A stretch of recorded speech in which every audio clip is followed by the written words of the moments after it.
بسم الله الرحمن الرحيم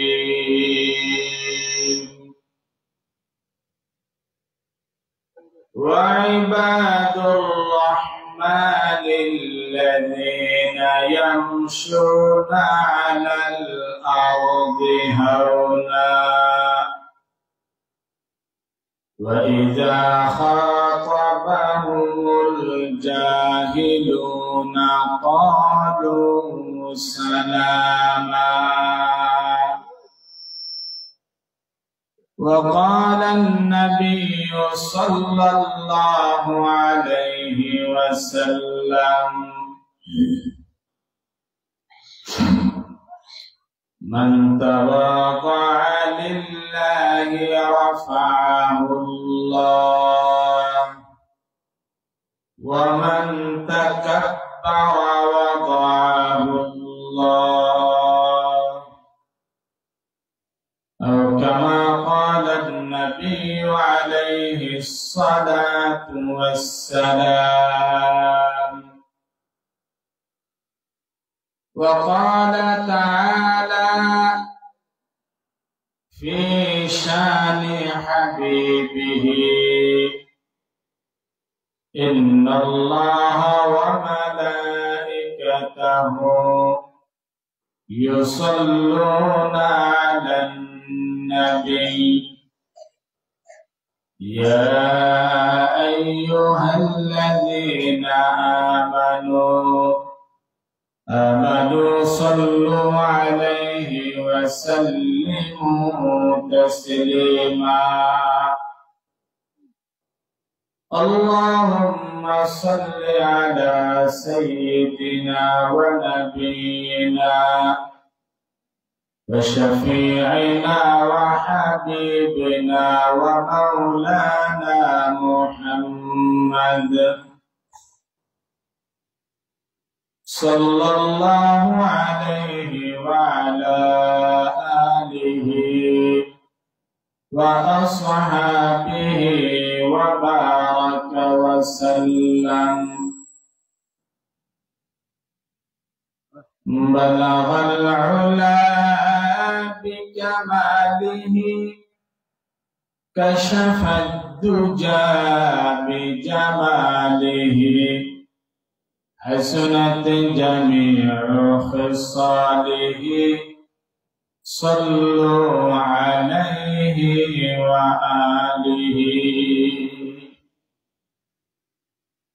تكبير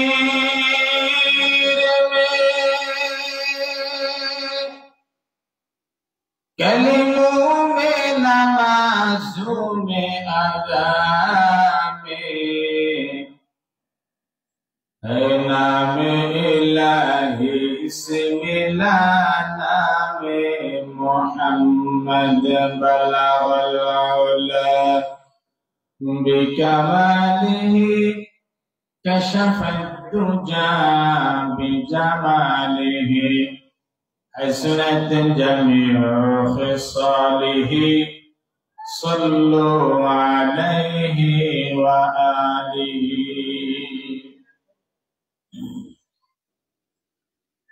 محمد के गम में जो आंसू चले वो आँखें न दोज़ख में हरगिज़ जले. बलागल उला बिकमालिही कशफद दुजा बिजमालिही हसनत जमीअ खिसालिही सल्लु अलैहि व आलिही.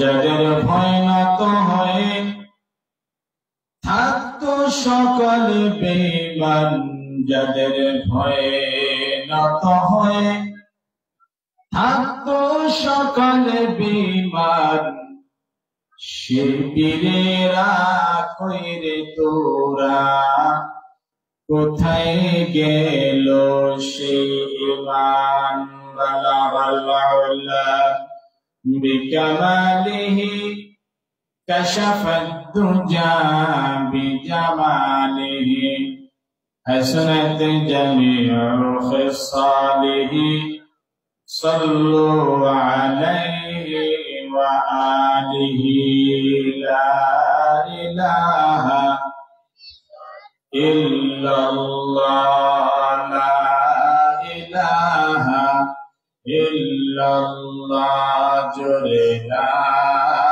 ইলাহা ইল্লাল্লাহ জোরে জোরে বলতে হবে, না হলে কিন্তু বয়ান শর্ট টাইম শেষ হয়ে যাবে। আমি যদি কষ্ট করে কথা বলতে পারি আপনারাও কিন্তু আওয়াজ দিতে হবে। এইরকম সাজা করে কেন ভাই? আপনি লাড়া ছাড়া করেন কেন? তাহলে আওয়াজ করতেছে কেন? সবাই মুখ খুলেন, লা ইলাহা, সবাই ডান দিকের ভাইয়ারা, লা ইলাহা লা ইলাহা জোরে বলতে হবে, যেন বাড়িতে যারা শুয়ে আছে এরা কেউ আরামে শুইতে না পারে। কথা বলেন ঠিক না বেঠিক? কেউ যেন আরামে শুইতে না পারে, সবাই চলে আসতে হবে। মহিলারা বাদ দিয়ে, মা বোনরা বাদ দিয়ে সবাই চলে আসতে হবে। এত কষ্ট করে একটা মাহফিলের আয়োজন করা হয়।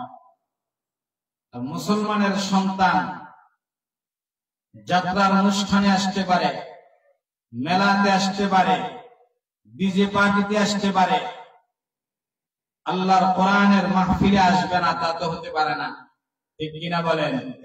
এত অল্প ছোট আওয়াজে ঠিক করলে তো কেউ আসবে না। জোরে বলেন ঠিক না বেঠিক? চিৎকার করে বলেন ঠিক না বেঠিক?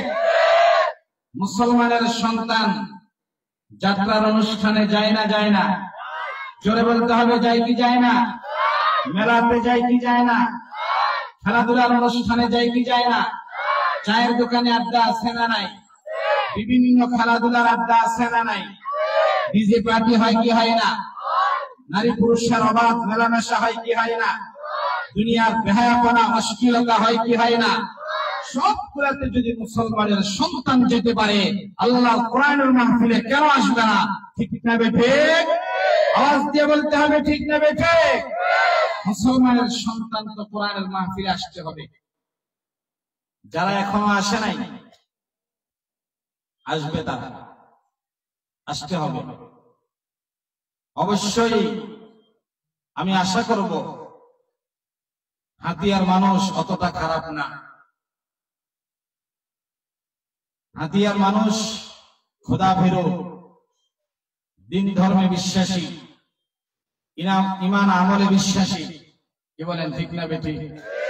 হাতিয়ার জমিনে অনেক বড় বড় বুজুর্গানে দিন ওলামায়ে কেরাম অতিবাহিত হয়ে গেছে। হাতিয়ার হুজুর রহমতুল্লাহ আলাইহির কথা তো আমরা প্রায় শুনি। তাহলে এই জায়গা উর্বর জমি মুসলমানদের জন্য।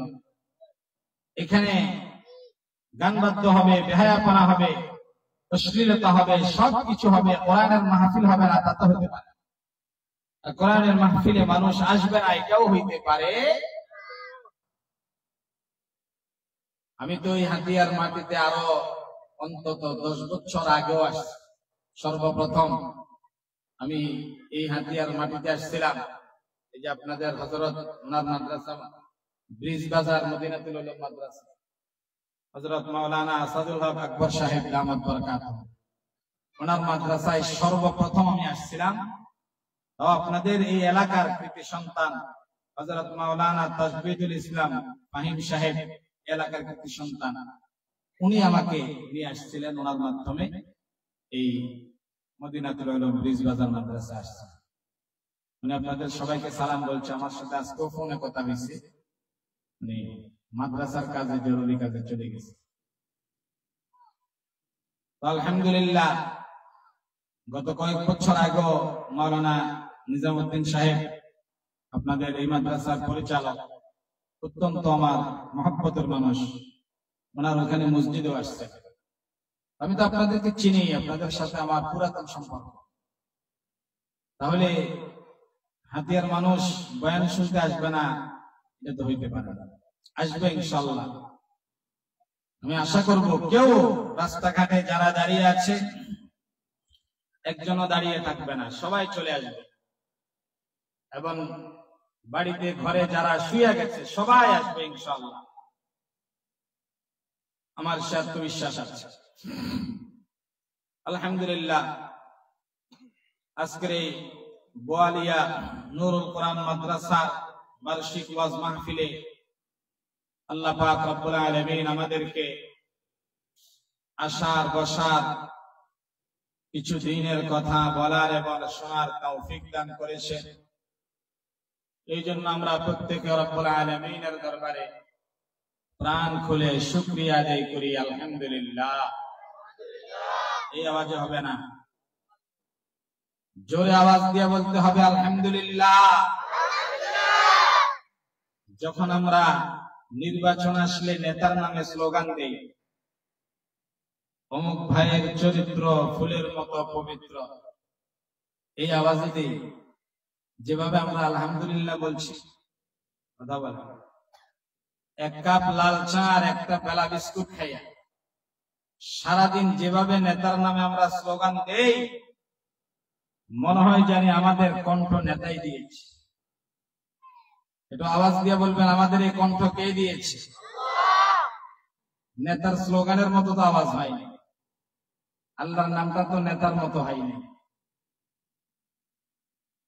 কণ্ঠ কে দিয়েছে? আমাদেরকে সৃষ্টি করেছেন কে? আল্লাহর নাম জীবনের সবচেয়ে সব শক্তি ব্যয় করে আওয়াজ দিতে হবে। আল্লাহর নাম উচ্চারণ করলে শয়তান ভাগে, বাতিলের অন্তরে কম্পন সৃষ্টি হয়। ঠিক না বেঠে? জোরে বলতে হবে, ঠিক না বেঠে? শয়তান ভেগে যাবে, মাহফিলের আশপাশে কোন শয়তান থাকবে না। আপনারা আল্লাহর নামটা জোরে বলবেন, পারবেন তো ইনশাআল্লাহ? সৃষ্টি করেছেন কে? আমাদেরকে রিজিক দান করেন কে? আমাদেরকে সম্মান দান করেন কে? আমাদেরকে সব কিছু দান করেন কে? আমাদেরকে ঈমান দান করেছেন কে?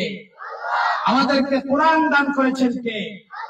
আমাদেরকে বিশ্ব নবীর উম্মত বানিয়েছেন কে? আমাদেরকে মুসলিম বানিয়েছেন কে? আমাদেরকে সবচেয়ে সম্মানিত আশরাফুল মাখলুকাত বানিয়েছেন কে? সুতরাং শুকরিয়া আদায় করতে হবে কার? গড়েছো তুমি এই পৃথিবী জাহান, তুমি অসীম, তুমি মহান। গড়েছো তুমি এই পৃথিবী জাহান, তুমি অসীম, তুমি মহান। তুমি পৃথিবীর পালনকারী, তুমি প্রভু বিশ্বজামি। আমি তোমাকে খুঁজি, আমি তোমাকে দেখি, আমি তোমার প্রেমের কবিতা লিখি। আমি তোমাকে খুঁজি, আমি তোমাকে দেখি, আমি তোমার প্রেমের কবিতা লিখি। গড়েছ তুমি এই পৃথিবী জাহান, তুমি অসীম, তুমি মহান। তুমি পৃথিবীর পালনকারী, তুমি প্রভু বিশ্বজামি। আমি তোমাকে খুঁজি, আমি তোমাকে দেখি, আমি তোমার প্রেমের কবিতা লিখি। কার প্রেমে কবিতা লিখি? আওয়াজ দিয়ে বলতে হবে, কার প্রেমে কবিতা লিখি? এই পৃথিবীর পাড়ায় পাড়ায়, দূর আকাশের তারায় তারায়, এই পৃথিবীর পাড়ায় পাড়ায়, দূর আকাশের তারায় তারায়, আমি তোমার পরিচয় পেয়ে পেয়ে, তোমার পরিচয় পেয়ে পেয়ে, হৃদয়ে তোমার ছবি আঁকি। আমি তোমাকে খুঁজি, আমি তোমাকে দেখি, আমি তোমার প্রেমের কবিতা লিখি। ধরেছ তুমি এই পৃথিবী জাহান, তুমি অসীম, তুমি মহান, তুমি পৃথিবীর পালনকারী, তুমি প্রভু বিশ্বজামি। আমি তোমাকে খুঁজি, আমি তোমাকে দেখি, আমি তোমার প্রেমের কবিতা লিখি। আমি তোমাকে খুঁজি, আমি তোমাকে দেখি, আমি তোমার প্রেমের কবিতা লিখি। ওই সাগরের বিশালতায়, ওই পাহাড়ের ঝর্ণা ধারায়, ওই সাগরের বিশালতায়, ওই পাহাড়ের ঝর্ণা ধারায়, আখি দুটি মোর যায় হারিয়ে, আখি দুটি মোর যায় হারিয়ে, হৃদয়ে জাগে তার অনুভূতি। আমি তোমাকে খুঁজি, সবাই আমি তোমাকে খুঁজি, আমি তোমাকে দেখি, আমি তোমার প্রেমের কবিতা লিখি। আমি তোমাকে খুঁজি, আমি তোমাকে দেখি, আমি তোমার প্রেমের কবিতা লিখি। আমি তোমাকে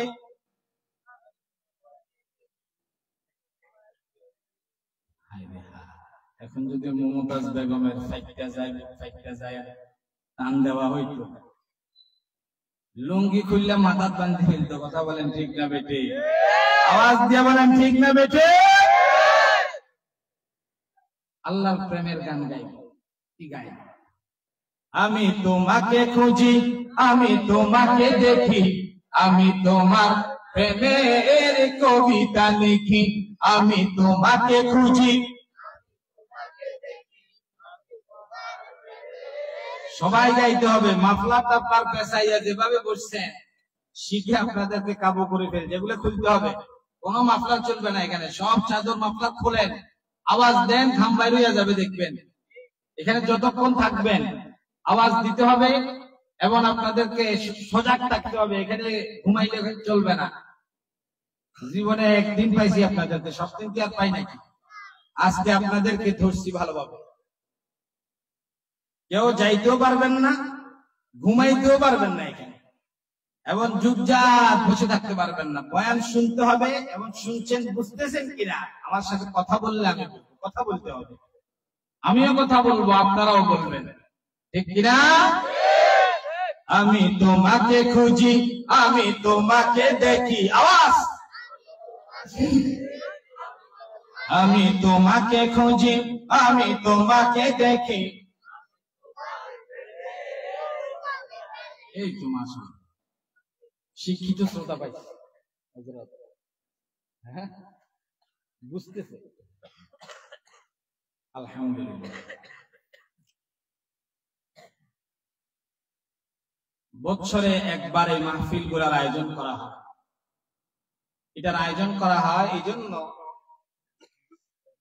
হাদিসের মধ্যে নবীজি সাল্লাল্লাহু আলাইহি ওয়াসাল্লাম বলেন, সাল্লাল্লাহু আলাইহি ওয়াসাল্লাম ইরশাদ করেছেন, কুন আলিমান আও মুতাআল্লিমান আও মুস্তামিআন আও মুহিব্বান ওয়ালা তাকুন খামিসান ফাতাহ।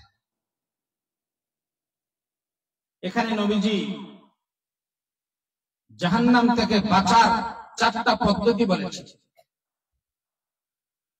জাহান্নাম থেকে বাঁচার কয়টা পদ্ধতি? 4টা। নবী বলেন 1 নম্বর পদ্ধতি হইল কোন আলিমান, আলেম হইয়া যাও। 1 নম্বর পদ্ধতি আলেম হইয়া যাও। 2 নম্বর, যদি আলেম হইতে পারো নাই, আও মুতাআল্লিমান, আলেমের ছাত্র হইয়া যাও। 3 নম্বর, আলেমের ছাত্র হইতে পারো নাই, তাহলে কি করবে? জাহান্নাম থেকে বাঁচা লাগবে না।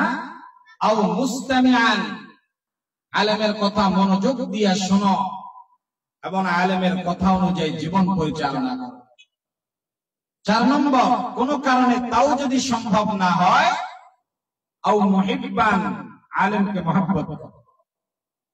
ওয়ালা তাকুন খামিসান ফাতাহলিক, নবী বলেন এই চার পদ্ধতির বাহিরে যাইও না, তাহলে তুমি ধ্বংস হইয়া যাইবা, চিরতরে ধ্বংস হইয়া যাইবা। তাহলে পদ্ধতি কয়টা? 1 নম্বর আলেম হইয়া যাও, 2 নম্বর আলেমের ছাত্র হইয়া যাও, 3 নম্বর আলেমের কথা মনোযোগে শোনো এবং সে অনুযায়ী জীবন পরিচালনা করো, 4 নম্বর আলেমকে মহব্বত করো। মাদ্রাসায় আলেম তৈরি করা হয়। মাদ্রাসায় কি তৈরি করা হয়? মাদ্রাসায় যারা পড়ায় শিক্ষক, এরা কি আলেম? এরা কি আলেম? যারা পড়ে এরা কি আলেমের ছাত্র। তাহলে নবীজির হাদিসের 1 নম্বর প্রকার, হয় আলেম হইয়া যাও, না হলে আলেমের ছাত্র হইয়া যাও। 1 নম্বর প্রকার মাদ্রাসায় আছে না নাই? আলেম 1 নম্বর প্রকার আছে না নাই? 2 নম্বর প্রকার আলেমের ছাত্র হইয়া যাও, তাও মাদ্রাসায় আছে না নাই? যারা মাদ্রাসায় পড়ায় এরা আলেম, যারা পড়ে এরা আলেমের ছাত্র। 2 প্রকার মাদ্রাসায় আছে। যারা মাদ্রাসায় পড়ায়ও না, মাদ্রাসায় পড়েও না, এরকম লোকের সংখ্যা বেশি না কম? মাদ্রাসায় পড়ায়ও না, মাদ্রাসায় পড়েও না, এরকম লোকের সংখ্যা বেশি না কম? এরা কি জাহান্নাম থেকে বাঁচার দরকার নাই? তো কিভাবে এরা জাহান্নাম থেকে বাঁচবে? আও মুস্তামিআন, 3 নম্বর সূরা নবীজি বলেন আলেমের কথা মনোযোগে শুনো এবং সেই অনুযায়ী আমল করো। আর আপনারা যারা মাদ্রাসায় পড়ান না এবং নিজেও মাদ্রাসায় পড়েন না, আপনাদের জাহান্নাম থেকে বাঁচার উপায় হলো আলেমের কথা মনোযোগ দ্বারাই শুনতে হবে এবং সেই অনুযায়ী জীবন পরিচালনা করতে হবে, তাহলে আপনারাও জাহান্নাম থেকে বেঁচে যাইতে পারবেন। তাহলে আপনাদেরকে জাহান্নাম থেকে বাঁচানোর জন্য এই মাহফিলগুলা করা। বাংলাদেশে হাজার হাজার মাদ্রাসা আছে, প্রত্যেকটা মাদ্রাসায় অন্তত বছরে একটা মাহফিল করা হয়। এই মাহফিলগুলা করা হয় এই জন্য যে যারা মাদ্রাসায় পড়ে না, পড়ায় না, এদেরকে যেন মাহফিলে এনে কিছু কথা শুনাইয়া এরা যেন আমল করতে পারে, এরাও যেন জাহান্নাম থেকে বাঁচতে পারে, এই জন্য এই মাহফিলগুলার আয়োজন করা। তাহলে এখন আপনারা যারা আসছেন, জাহান্নাম থেকে বাঁচার একটা সুযোগ হয়েছে কিনা বলেন? কথা বলেন, জাহান্নাম থেকে বাঁচার একটা সুযোগ হয়েছে। এখান থেকে উলামায়ে কেরামের জবানে 2-4টি কথা শুনবেন, মনোযোগে, অত্যন্ত মনোযোগে শুনবেন এবং আমল করার নিয়তে শুনবেন। কিভাবে শুনবেন? আমল করার নিয়তে। দেখবেন ইনশাআল্লাহ এই মাহফিলটা আমার আপনার নাজাতের উসিলা হয়ে যাইতে পারে। বলি আলহামদুলিল্লাহ। উসিলা হয়ে যাবে, আল্লাহ যদি চান তাহলে এটাও উসিলা হয়ে যাবে। এই জন্য কতক্ষণে তাড়াতাড়ি বাড়ি যাবেন এই চিন্তা না করে খুব মনোযোগে কিছু কথা শুনবেন, যেন আমল করতে পারে। এই নিয়তে পারবো না ইনশাআল্লাহ? মাহফিলের শেষ পর্যন্ত থাকবেন তো ইনশাআল্লাহ? আখিরি মুনাজাত দিয়ে তারপরে যাবেন, পারবেন তো ইনশাআল্লাহ? এর আগে কেউ যাওয়া যাবে না, কি বলেন? আমাকে রেখে চলে যাবেন? যাইতে পারবেন না। একবারে শেষ পর্যন্ত থাকবেন ইনশাআল্লাহ। আমি বিশ্বাস করি এখান থেকে আপনারা আখিরি মুনাজাত দিয়া কেঁদে কেঁদে তওবা করে জীবনের সব গুনাহগুলো মাফ করাইয়া তারপরে বাড়িতে যাবেন ইনশাআল্লাহ। আমি এই বিশ্বাস করি। অনেকে আছে হুজুর আজকে চমৎকার বয়ান করছে, খুব ভালো বয়ান করছে। যদি জিজ্ঞেস করা হয় ভাই কি বয়ান করছে বলো তো, তা তো জানি না। কি চমৎকার বয়ান, এত সুন্দর বয়ান করলো, বলো না একটা, কি বলছে হুজুর? এটা তো জানে না, জানে না, এমনি চমৎকার বয়ান হয়েছে। তার মানে বুঝা গেল এই মনোযোগ দিয়ে বয়ান শুনে নাই, কি বলেন? ভালোভাবে বয়ান শুনে নাই, কান শোক করার জন্য আসছে। এই বয়ান শুনে বুঝে আমল করার নিয়তে আসে নাই, কান শোক করার জন্য আসছে। এমন শ্রোতাও আছে না নাই? বেশিরভাগ বাংলাদেশে এখন এমন শ্রোতা আছে যারা বয়ানে আসে বিনোদনের জন্য। তারা বয়ানে কি জন্য আসে? গানের অনুষ্ঠানে যায় বিনোদনের জন্য, আনন্দের জন্য। যাত্রা গানে যায় বিনোদনের জন্য। এইভাবে বিভিন্ন নাচ গানের অনুষ্ঠানে যায় বিনোদনের জন্য। আর আজকের জামানায় মাহফিলেও আসে বিনোদনের জন্য।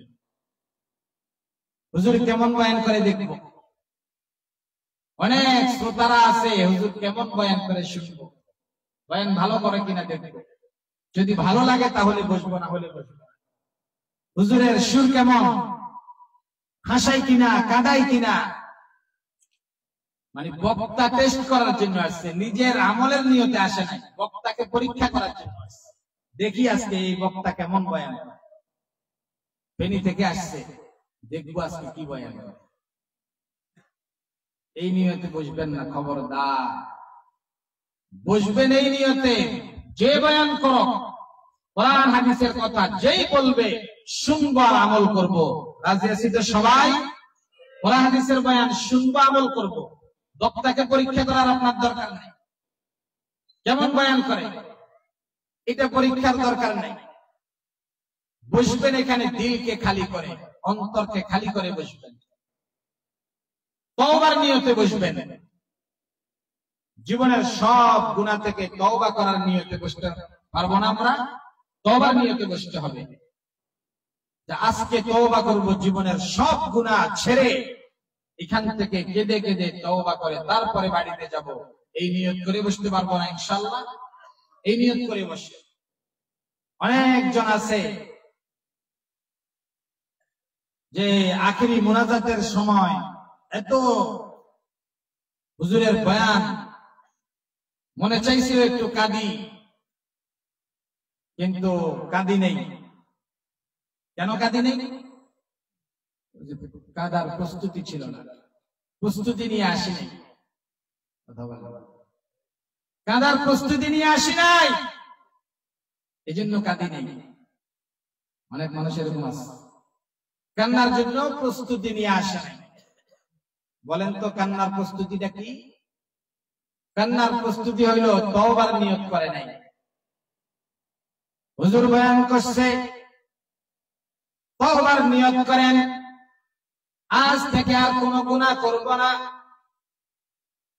এতদিন নামাজ পড়তাম না, আজ থেকে আর নামাজ ছাড়বো না, এই নিয়ত করেন। কিন্তু আল্লাহর বান্দা, রাসূলের উম্মত এই নিয়ত করতে পারে না যে আজ থেকে আর নামাজ ছাড়বো না। নিয়ত করে অন্তরকে খালি করে, দিলকে বিশুদ্ধ করে এই নিয়ত করে মাহফিলে বসতে পারে নাই। এই নিয়তটা করতে পারে নাই, এতদিন দাড়ি রাখতাম না, আজ থেকে দাড়ি রাখবো, এই নিয়তটা করতে পারে নাই। এই বান্দার মুসলমান, দাড়ি রাখা নবীর সুন্নাত। দাড়ি রাখা কি? নবীর সুন্নাত, এবং এটা ওয়াজিব আমল। দাড়ি কাটলে গুনাহ হয়। নবীজি বলেন, যে ব্যক্তি দাড়ির মধ্যে আঘাত করবে, যে ব্যক্তি দাড়ি কাটবে, দাড়ির মধ্যে আঘাত করবে, সে যেন আমি নবীর গলার উপরে ছুরি চালাইল। দাড়ি কাটায় তো মারাত্মক গুনাহ। আপনি যতটুকু দাড়ি ছিল, আপনি দাড়ি কাটার পরে আবার আপনার দাড়ি ততটুকু হওয়ার আগ পর্যন্ত আপনার আমল নামায় শুধু গুনাহ লেখা হইতেই থাকবে, গুনাহ লেখা হইতেই থাকবে।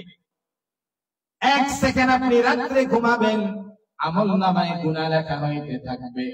আপনি খাওয়া দাওয়া করেন, কাজকর্ম করেন, আপনার আমল নামায় গুনাহ লেখা হইতে আছে, হইতে আছে, গুনাহ লেখা হইতে আছে। কত মারাত্মক গুনাহ! বুশ আমেরিকার সাবেক প্রেসিডেন্ট, সে আমেরিকার প্রেসিডেন্ট থাকা অবস্থায় বলেছিল, আমি সারা দুনিয়ার সমস্ত মুসলমানের মুখে, আমি সমস্ত পুরুষদের মুখগুলাকে আমি দাড়ি মুক্ত অবস্থায় দেখতে চাই। সারা দুনিয়ার সমস্ত পুরুষগুলার মুখে আমি দাড়ি দেখতে চাই না। পুরুষের মুখে দাড়ি ছাড়া পুরুষের মুখগুলা দেখতে চাই। আর আমার নবী বলেন, হে দুনিয়ার মানুষ, দাড়ি লম্বা করো। দাড়ি কি করো? নবী বলেন দাড়ি লম্বা করো। বুশ বলে দাড়ি কেটে ফেলো। বুশ দাড়ি পছন্দ করেন না, আমার নবী দাড়ি পছন্দ করেন। নবী বলেন দাড়ি রাখো। বুশ বলে দাড়ি কাটো। হে দুনিয়ার মুসলমান, বুশের কথা মানবেন নাকি নবীর কথা মানবেন? আওয়াজ দিয়ে বলতে হবে। এই আওয়াজে বললে চলবে না। বুশের কথা মানবো নাকি নবীর কথা মানবো? বুশ বলে দাড়ি কাটো, আমার নবীজি বলেন দাড়ি রাখো। হে মুসলমান, এবার আপনার বিবেকের উপরে ছেড়ে দিলাম, আপনি কি নবীর কথা মানবেন নাকি বুশের কথা মানবেন? তাহলে মুসলমান, জীবনে কোনদিন একবারও ভাবি নাই দাড়ি কাটার মতো তোমার অপরাধ, যে অপরাধ করলে নবীজি কষ্ট পায়, নবীর গলার উপরে ছুরি চালানোর মতো আঘাত, এত মারাত্মক অপরাধ আমার জীবনে হর হামেশা আমি করতে আছি। আর আমি সেই নবীর সুপারিশের জন্য অপেক্ষা করতে আছি। হাসরের ময়দানে নবী আমার জন্য সুপারিশ করবে। হে মুসলমান, হাসরের ময়দান কত কঠিন ময়দান হবে। হাসরের ময়দান যেখানে নবীর সুপারিশ ছাড়া একজন জান্নাতে যেতে পারবে না। এই হাসরের ময়দানটা কেমন হবে? যে ময়দানের ভয়াবহতা কেমন হবে? হাসরের ময়দান, মাথার আধা হাত উপরে সূর্য থাকবে, জমিনটা তামার হবে। এই জমিনের মধ্যে মানুষ সাঁতার কাটতে থাকবে। এই জমিনের ঘাম, মানুষের শরীর থেকে গরমে যে ঘাম বের হবে, এই ঘামের মধ্যে মানুষ সাঁতার কাটতে থাকবে। ঘামের মধ্যে সাঁতার কাটবে, এত যন্ত্রণার মধ্যে থাকবে। এবং হাসরের ময়দানের সব মানুষগুলা ইয়া নফসি করতে থাকবে। কোরআনে আল্লাহ বলেন, ইয়াউমা ইয়াফিরুল মারউ মিন আখিহি ওয়া উম্মিহি ওয়া আবিহি ওয়া সাহিবাতিহি ওয়া বানিহি। আল্লাহ বলেন, হাসরের ময়দানে কেউ কারো পরিচয় দেবে না। বাবা তার সন্তানের পরিচয় দেবে না, সন্তান বাবার পরিচয় দেবে না। মা তার সন্তানকে দেখলে পালাবে, সন্তান তার মাকে দেখলে পালাবে। বাবা তার সন্তানকে দেখলে পালাবে, সন্তান তার বাবাকে দেখলে পালাবে। স্বামী তার স্ত্রীকে দেখলে পালাবে, স্ত্রী তার স্বামীকে দেখলে পালাবে। এইভাবে বন্ধু বান্ধব একে অপরকে দেখলে পালাবে, ভাই বেরাদর একে অপরকে দেখলে পালিয়ে যাবে। কেউ কারো পরিচয় দেবে না, কারণ যদি একটা নেকি ছায়া বসে হাসরের ময়দানে, একটা নেকি কেউ কাউকে দিতে চাইবে না। একজন সন্তান একটা মাত্র নেকির জন্য আটকা পড়েছে। আল্লাহ বলেন, হে বান্দা, একটা নেকি তোমার প্রয়োজন। তুমি যদি জান্নাতে যেতে চাও, নেকি আর বদি সমান, গুনার নেকি সওয়াব সব সমান সমান। একটা নেকি হইলে জান্নাতে তুমি যেতে পারবে। এই বান্দা খুশি হয়ে গেছে, মনে মনে ভেবেছে দুনিয়াতে একটা টাকার জন্য মানুষ যেমন আটকা পড়ে যায়, একটা টাকার জন্য আটকা পড়েছে। এক টাকার প্রয়োজন যদি কারো হয়, খুব কষ্ট হবে এক টাকা ম্যানেজ করা। সে তো হাসরের ময়দানের চিত্র জানে না। সে মনে করেছে এক টাকার প্রয়োজন, একটা টাকাই তো, একটা নেকি তো এটা ম্যানেজ হয়ে যাবে। দুনিয়াতে আমার কত আত্মীয় স্বজন ছিল, কত ভাই বেরাদর ছিল, কত বন্ধু বান্ধব, মা বাবা ভাই বোন, কত আত্মীয় স্বজন দুনিয়ার জমিনে আমার ছিল। একটা নেকি এটা ব্যবস্থা করে ফেলতে পারবো।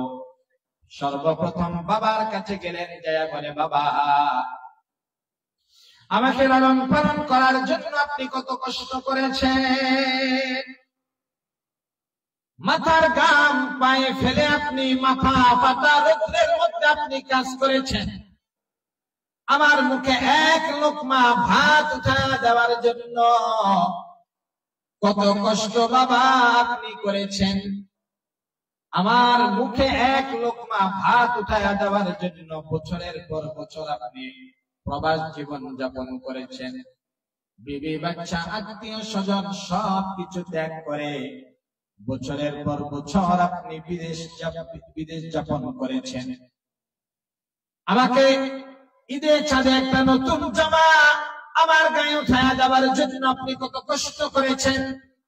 আপনার সেই কলিজার টুকরা আদরের সন্তান আজকে হাসরের এই কঠিন ময়দানে একটা নেকির জন্য বিপদে পড়েছে। হে বাবা, আপনার সন্তানকে একটা নেকি দিয়ে আপনি আজকে সহযোগিতা করেন। বাবা বলবে, দুনিয়াতে আমি বিবাহ করেছিলাম ঠিক, আমার সন্তান ছিল তাও ঠিক, তবে তুমি কে, তোমাকে তো আমি চিনি না। কত মর্মান্তিক অবস্থা। হাসরের ময়দানে বাবা তার সন্তানকে চিনবে না, না চিনার ভান করবে, পরিচয় দেবে না। সন্তান নিরাশ হয়ে যাবে, নিরাশ হয়ে সন্তান যাবে মায়ের কাছে, মা, হে মা, আমাকে লালন পালন করার জন্য দুনিয়াতে আপনি কত কষ্ট করেছেন। 10 মাস 10 দিন পর্যন্ত আমাকে গর্ভে ধারণ করেছেন। গর্ভে ধারণের যত কষ্ট আমাকে নিয়ে আপনি সহ্য করেছেন মা, হে মা, প্রসব বেদনার মতো মৃত্যু সমান যন্ত্রণা আপনি সহ্য করেছেন। হে মা, আমাকে শীতের রাত্রে আমি যখন প্রস্রাব করে দিতাম, আপনার আরামের ঘুম আমি হারাম করে দিয়েছিলাম। আপনি নিজে ভিজা কাঁথার মধ্যে শুয়া আমাকে শুকনা কাপড় পরিধান করাইছিলেন, আমাকে শুকনা কম্বল পরিধান করাইছিলেন। হে মা, আপনি নিজে কাটা চাবাইয়া আমাকে আপনি মাছটা খাওয়াইছিলেন, আমাকে গোশতটা খাওয়াইয়া আপনি হাড্ডিটা চাবাইছিলেন। হে মা, কত কষ্ট আমার জন্য আপনি সহ্য করেছিলেন। আমি যদি কখনো বাড়িতে রাত্রের বেলায় আসতে দেরি হয়ে যাইত, আপনি ঘন্টার পর ঘন্টা আমার জন্য অপেক্ষা করেছিলেন। দরজা খুলে একবার উঠানে আসতেন, আবার ঘরে যাইতেন, আবার উঠানে আসতেন, আবার ঘরে যাইতেন। কত কষ্ট, কত টেনশন আপনার সন্তানের জন্য আপনি করেছিলেন। আপনার সেই কলিজার টুকরা সন্তান আজকে হাসরের এই কঠিন ময়দানে একটা নেকির জন্য আটকা পড়ে গেছে। মা, আপনার সন্তানকে একটা নেকি দিয়ে আপনি সহযোগিতা করেন। মা বলবে, হে হে, তুমি কে, তোমাকে তো আমি চিনি না। আমি দুনিয়াতে আমার বিবাহ হয়েছিল ঠিক, আমার সন্তান ছিল তাও ঠিক, তবে তুমি কে, তোমাকে তো আমি চিনি না। সঙ্গে সঙ্গে মা তার পরিচয় দেবে না। এই সন্তান একে একে সবার কাছে যাবে, কারো কাছে একটা নেকি হাসরের ময়দানে পাবে না। সবাই শুধু ইয়া নফসি ইয়া নফসি করতে থাকবে। ইয়া নফসি ইয়া নফসি মানে কি? হে আল্লাহ, আমার কি হবে, আমার কি হবে, আমার কি হবে? সবাই বলবে আমার কি হবে, বাবা বলবে আমার কি হবে, মা বলবে আমার কি হবে, দুনিয়ার সবাই বলবে আমার কি হবে, আমার কি হবে, শুধু আমার কি হবে এই নিয়ে সবাই ব্যস্ত থাকবে। ইয়া নফসি ইয়া নফসি। আর হাসরের ময়দানের এক কর্নার থেকে একটা আওয়াজ আসবে, উম্মতি উম্মতি। সবাই বলবে ইয়া নফসি ইয়া নফসি।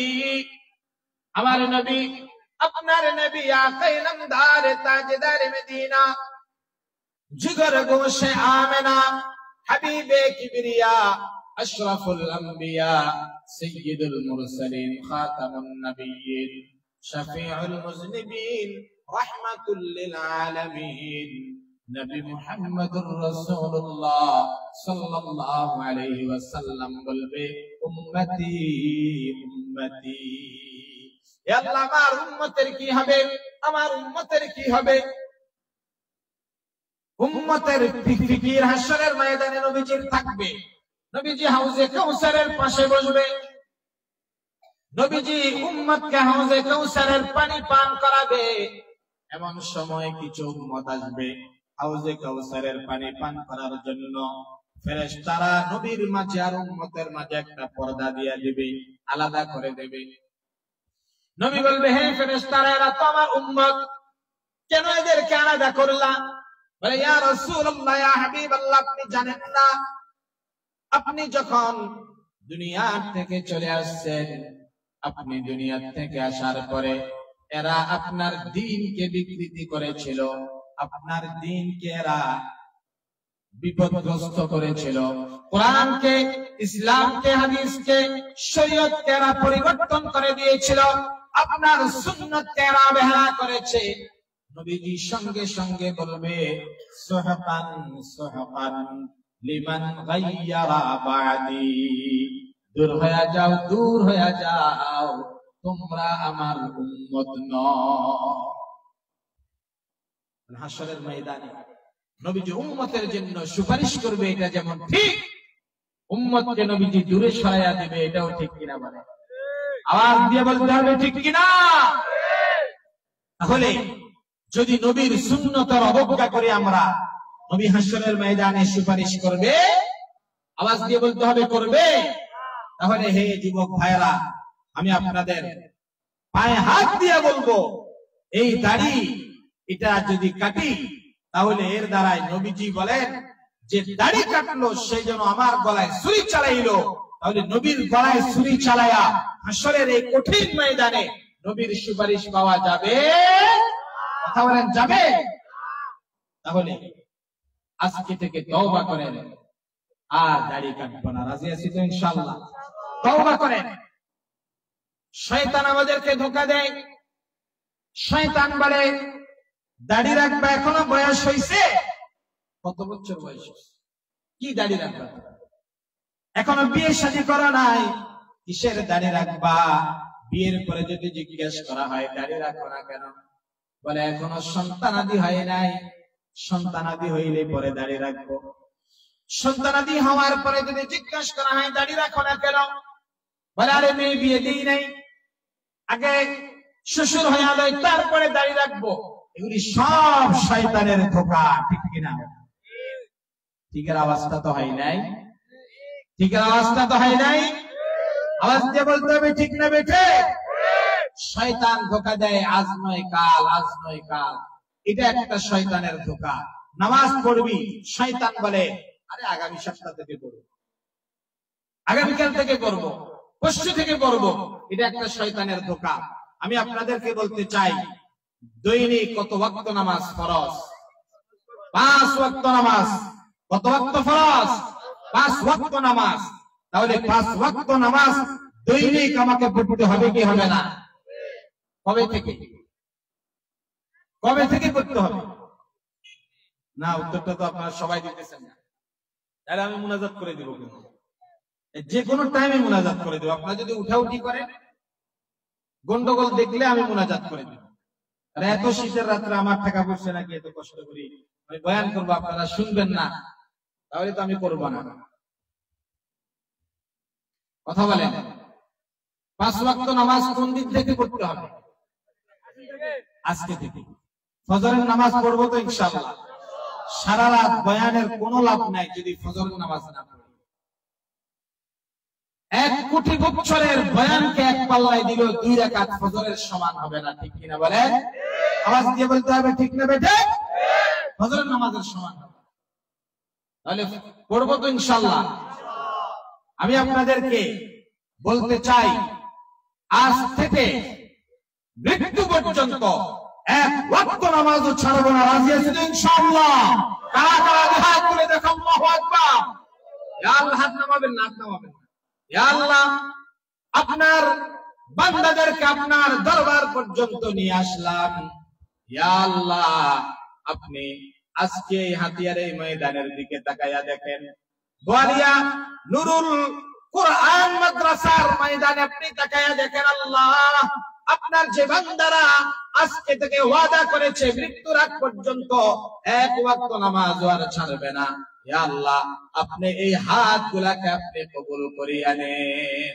সবাই বলে আমিন। ইয়া আল্লাহ হাশরের ময়দানে এই হাতগুলার উসিলায় আমাদেরকে নাজাতের ব্যবস্থা করে দিয়েন।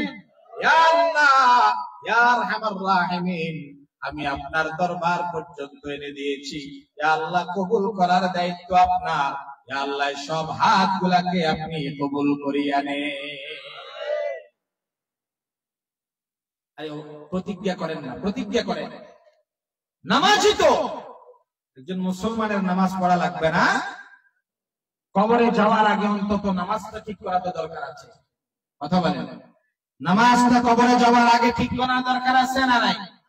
হ্যাঁ আমার, কার মৃত্যু কখন এসে যায় কোন গ্যারান্টি আছে?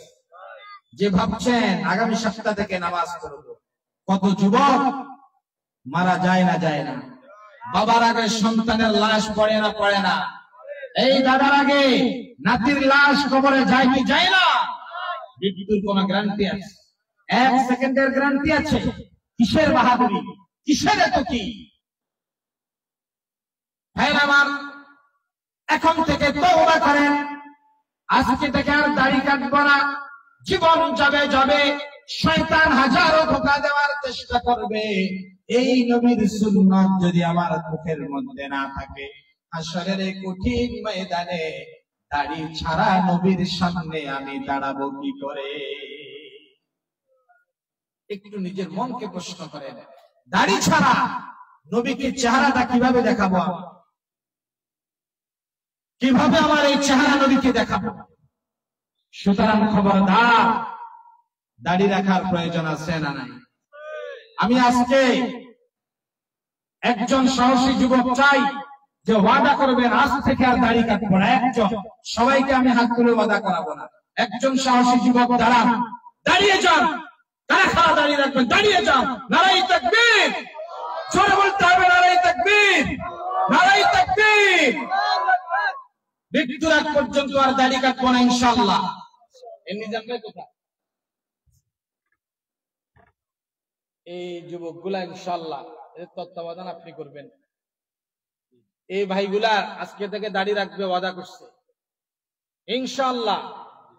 নিজাম ভাইয়ের সাথে সম্পর্ক রাখবেন, মাদ্রাসার সাথে সম্পর্ক রাখবেন। আপনি দাড়ি রাখবেন, দেখবেন আপনার নামাজও ছুটবে না, আপনাকে অনেক গুনাহ থেকে বাঁচাইয়া দিবে ইনশাআল্লাহ। আমি আশা করি হাশরের ময়দানেও আমরা একত্রিত হব ইনশাআল্লাহ। বলি আমিন। আলহামদুলিল্লাহ, আলহামদুলিল্লাহ। নবীর উম্মত নবীর মহব্বতে দাঁড়াইছে হাশরের ময়দানে। আমি আশা করি নবীজি ইনশাআল্লাহ সুপারিশ করবে। যারা আজকে সিদ্ধান্ত নিয়েছে যে নবীকে আর কোনোদিন কষ্ট দেব না, নবীর সুন্নাত মুখে দাঁড়িয়ে রাখবো, এই সিদ্ধান্ত যারা নিয়েছে নবীর মহব্বতে, ইনশাআল্লাহ যেই যাকে মহব্বত করে তার সঙ্গেই তার হাসর হয়। হাদিসের মধ্যে আছে নাকি? আছে কিনা বলে? হাদিসের মধ্যে আছে, মান তাশাব্বাহা বিকওমিন ফাহুয়া মিনহুম।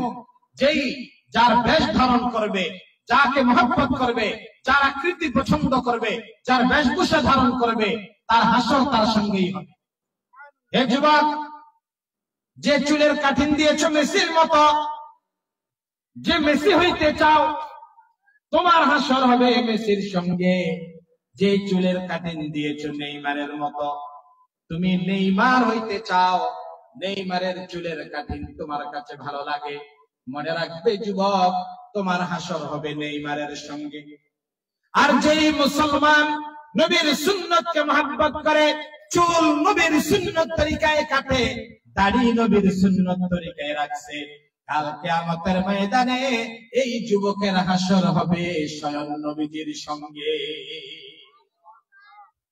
এবার তুমি নিজেকে প্রশ্ন করো, তুমি কি নেইমারের সঙ্গে হাসর হওয়া চাও? জোরে বলতে হবে। নেইমার কি মুসলমান? মেসি কি মুসলমান? যদি মেসির সঙ্গে হাসর হইতে পারে, নেইমারের সঙ্গে হাসর হইতে পারে। একটু চিন্তা করেন কি অবস্থাটা। আমরা কি কোন অমুসলমান বেঈমান কাফের তার সঙ্গে হাসর হওয়া চাই? কখনো চাইতে পারি না। আমাদেরকে হাসর হইতে হবে, আমরা চাই আল্লাহওয়ালা দিনদার বুজুর্গ উলামায়ে কেরাম, সাহাবায়ে কেরাম, তাবেঈন, তাবেঈ তাবেঈন, আইম্মায়ে মুজতাহিদিন, সালফে সালেহিন, আম্বিয়ায়ে কেরাম, এইভাবে শুহাদায়ে কেরাম, সিদ্দিকিন, নবিয়্যিন, এই সমস্ত ব্যক্তিদের সঙ্গে আমাদের হাসর হোক। আমরা চাই কি চাই না? চাইতে হলে দুনিয়ার ক্ষণস্থায়ী জীবনের অল্প কয়েকদিনের মায়া, অল্প কয়েকদিনের আনন্দ, উৎসব, বিনোদন, এগুলি ত্যাগ করতে হবে। কি আসে যায় দুনিয়ার ক্ষণস্থায়ী জীবনের কিছুদিন দাড়ি না রাখলে আমার কাছে মনে হয় ভালো লাগতেছে, আসলে না। আপনি রেখে দেখেন, এটার মধ্যেই আনন্দ, নবীর সুন্নাত পালনের মধ্যে আনন্দ। ভাইরা আমার, জীবনের প্রত্যেকটা কাজের মধ্যে নবীর সুন্নাত আছে। উলামায়ে কেরাম, বুজুর্গানে দ্বীন যারা, তারা সদা সর্বদা নবীজির সুন্নাত তরিকায় নিজের জীবন পরিচালনা করতেন। একটা কাজের মধ্যেও যদি নবীর সুন্নাত ছুটে যাইত, তারা পাগলের মতো হইয়া যাইত। এক বুজুর্গ বাথরুম থেকে, টয়লেট থেকে বের হওয়ার সময় নবীজির সুন্নাত তরিকা হইল ডান পাও দিয়ে বের হওয়া। টয়লেটে ঢুকার সময় বাম পাও দিয়া ঢুকবে, বের হওয়ার সময় ডান পাও দিয়া বের হবে। মসজিদে প্রবেশের সময় নবীজির সুন্নাত আছে না নাই? মসজিদে প্রবেশের সময় নবীজির সুন্নাত হইল ডান পাও দিয়া ঢুকবে, বের হওয়ার সময় নবীজির সুন্নাত হইল বাম পাও দিয়া বের হবে। এর বিপরীত হইল বাথরুম এবং টয়লেটে ঢোকার সময় ঢুকবে বাম পাও দিয়া, বের হবে ডান পাও দিয়া। ভাইরা আমার, এক বুজুর্গ বাথরুম থেকে বের হওয়ার সময় ভুলে বাম পাও দিয়া বের হইয়া গেছিলেন। বের হওয়ার পরে চিৎকার করে করে কান্না শুরু করে দিলেন। এক একবার বেহুশ হয়ে যায়। সঙ্গী সাথীরা জিজ্ঞেস করে, কি হইল আপনার? হঠাৎ করে আপনি এরকম বেহুশ হইয়া যাচ্ছেন কেন? সে বলতেছে, আমি টয়লেট থেকে বের হওয়ার সময় ভুল করে বাম পাও দিয়া বের হইয়া গেছি, অথচ নবীর সুন্নাত হইল ডান পাও দিয়া বের হওয়া। আমার নবীর একটা সুন্নাত আমার ছুটে গেছে। আল্লাহ না করুক যদি এই মুহূর্তে আমার মৃত্যু হয়ে যায়, যদি এই মুহূর্তে আমার মৃত্যু হয়ে যায়, তাহলে জীবনের সর্বশেষ কাজটা নবীর সুন্নতের খেলাফ করেছি, নবীর সুন্নতের বিরুদ্ধে করেছি। জীবনের সর্বশেষ কাজটা আমি নবীর সুন্নত অনুযায়ী করতে পারি নাই। হাশরের ময়দানে নবীর সামনে আমি চেহারা দেখাবো কি করে? কিভাবে নবীর সামনে দাঁড়াবো? আমার লজ্জায় আমার অবস্থা, আমার বেহুশ হয়ে যাওয়ার অবস্থা, যে আমি নবীর সামনে কোন মুখ নিয়ে দাঁড়াবো? জীবনের সর্বশেষ কাজটা যদি আমি নবীর সুন্নতের বিরুদ্ধে করে থাকি, তাহলে যারা সামান্য একটা সুন্নত, টয়লেট থেকে বের হওয়ার নিয়মটা নবীর সুন্নত অনুযায়ী করতে পারে নাই, তাও ইচ্ছাকৃত নয়, ভুলে বেহুশ হইয়া যায়, তাহলে জীবনে কতদিন আমি ইচ্ছাকৃত নবীর কত সুন্নত ছেড়ে দিয়েছি। হে মুসলমান, কত সুন্নত জীবনে আমি ছেড়ে দিয়েছি। এই জন্য নবীর সুন্নত অনুযায়ী আমল করার চেষ্টা করব। জীবন যাবে, নবীর সুন্নত ছাড়বো না। এই জন্য আজকে আমি বেশি ওয়াদা করালাম না। দুইটা জিনিস, নামাজ আর দাড়ি, দুইটা জিনিস আপনি আমল করেন। নামাজ এটা মুসলমানের জন্য সবচেয়ে গুরুত্বপূর্ণ ইবাদত। ঈমানের পরে এক ওয়াক্ত নামাজ যদি কেউ কাজা করে ফেলে, ভুল মানে কাজা করছে, কাজা পড়ছে, মানে একেবারে ছেড়ে দেয় না, কাজা করছে ইচ্ছাকৃত ভাবে, 2,88,00,000 বছর জাহান্নামের আগুনে যেতে হবে। যদি আবার আপনি মনে করেন যে 2,88,00,000 লক্ষ বছর জাহান্নামের আগুনে জ্বলার আপনার ক্ষমতা আছে, তাহলে আপনি নামাজ ছাড়ি দেন, আমার কোনো আপত্তি নেই। আর যদি বলেন 1 সেকেন্ড তো জাহান্নামের আগুন আমি সহ্য করতে পারবো না, তাহলে আপনাদের পায়ে হাত দিয়ে বলবো আজ থেকে 1 ওয়াক্ত নামাজ আর কোনোদিন কাজা করব না। দাড়িটা রাখেন, অনেক গুনাহ থেকে আপনাকে দাড়ি বাঁচাইয়া দেবে। আপনি যখন দাড়ি রাখবেন তখন দেখবেন আপনি যখন চায়ের দোকানে টেলিভিশনের দিকে তাকাবেন তখন অনেকেই বলবে ভাই দাড়ি রাখছো, টিভি দেখতেছো কেন? টুপি লাগাইছেন, টেলিভিশন দেখেন, বলবে ভাই টুপি লাগাইয়া টিভি দেখো কেন? বলবে কিনা? আপনি অনেক গুনাহ থেকে বেঁচে যাবেন। টুপি রাখেন, দাড়ি রাখেন, নামাজ পড়েন, দেখবেন আপনার জীবন ধন্য হয়ে আসবে। এই কয়েকটা আমল করেন, বেশি আমল দিলে করবেন না আমি জানি, কয়েকটা আমল করেন, রাজি আছি তো ইনশাআল্লাহ? অল্প আমল করেন, নাজাতের জন্য ওসিলা হয়ে যাবে। আল্লাহর খাঁটি মুমিন বান্দা হওয়ার চেষ্টা করি আমরা। দুনিয়াতে আসছি, সঠিক মুমিন বান্দা হয়ে যাওয়ার দরকার আছে না নাই? রং তামাশা অনেক করছি, অনেক হয়েছে রং তামাশা। রং তামাশা করতে করতে জীবন শেষ করে দিয়েছি। জীবনের কতগুলা সময় দাড়ি ছাড়া পার করে দিয়েছি, কতগুলা সময় নামাজ ছাড়া পার করে দিয়েছি, কত সময় মদের আড্ডাখানায় পার করে দিয়েছি, কত সময় জুয়ার আড্ডাখানায় পার করে দিয়েছি, কত সময় ক্যারাম বোর্ডের আড্ডাখানায় পার করে দিয়েছি। কথা বলেন, ক্যারাম বোর্ড খেলা হয় কিনা? চায়ের দোকানে এখনো হচ্ছে কিনা বিভিন্ন জায়গায়? এক মুসলমানের সন্তান কিনা? কত সময় পাবজি খেলায় নষ্ট করছি। কথা বলেন যুবক, হয় কিনা? তাহলে এই যে সময়গুলো আমরা নষ্ট করি, নারী পুরুষের অবাধ মেলামেশা, মার্কেট গুলা, আড্ডাখানা, গিবত, স্টেডিয়াম, পার্ক গুলা এখনো সচল আছে কিনা বলেন? চলে কিনা? মুসলমানের সন্তান এখানে যায় কিনা? গত কয়েক বছর আগে যে একটা করোনা ভাইরাস আসছিল, আপনাদের মনে আছে? হাতিয়ে তো আসছিল। এই করোনাকে আমি একটা ধন্যবাদ দিয়েছি।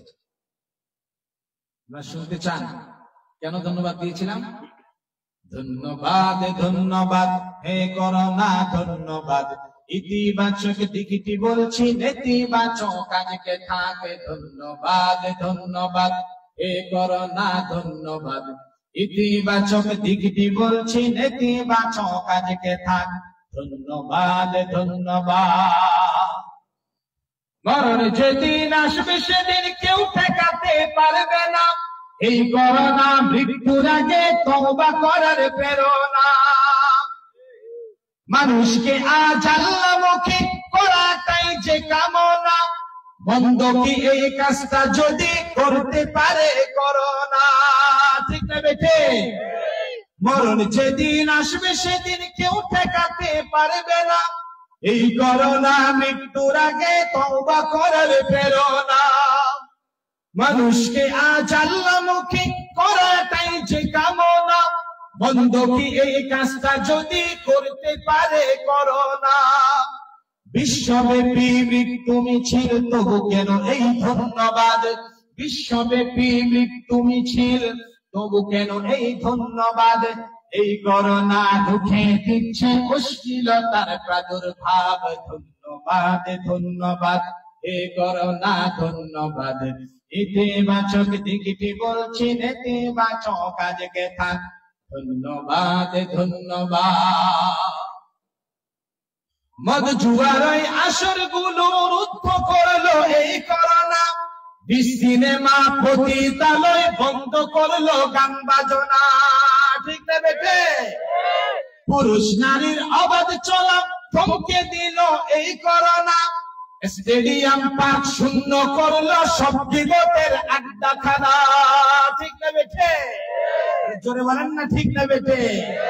যখন করোনা আসছে, সিনেমা বন্ধ, গান বাজনা বন্ধ, স্টেডিয়াম পার্ক গুলা বন্ধ, নারী পুরুষের অবাধ মেলামেশা, মার্কেট গুলা বন্ধ, পার্ক গুলা বন্ধ, সবকিছু বন্ধ হয়ে গেছে।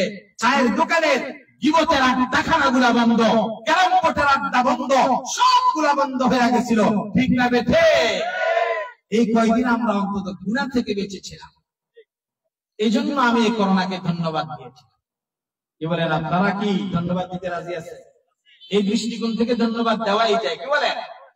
মধুমার ওই আসর গুলো রুদ্ধ করলো এই করোনা, সিনেমা পতিতালয় বন্ধ করলো গান বাজনা, পুরুষ নারীর অবাধ চলা থমকে দিল এই করোনা, স্টেডিয়াম পার্ক শূন্য করলো সব যুবকের আড্ডাখানা। এই করোনা সৎ কাজের ওই দিকে তোমায় দিচ্ছে ডাক, বন্ধ কাজের তরে করছে এই করোনা প্রতিবাদ। ধন্যবাদ ধন্যবাদ এই করোনা ধন্যবাদ। ইতিবাচক দিকটি বলছি, নেতিবাচক কাজকে থাকে ধন্যবাদ ধন্যবাদ। বলেন না ধন্যবাদ ধন্যবাদ এই করোনা ধন্যবাদ। ইতিবাচক দিকটি বলছি, নেতিবাচক কাজকে থাকে ধন্যবাদ ধন্যবাদ। পবিত্রতার শিক্ষা মোরা বিশ্ব নবীর থেকে পাই, চিকিৎসা বিজ্ঞান আজ বলছে পরিচ্ছন্ন থাকা চাই।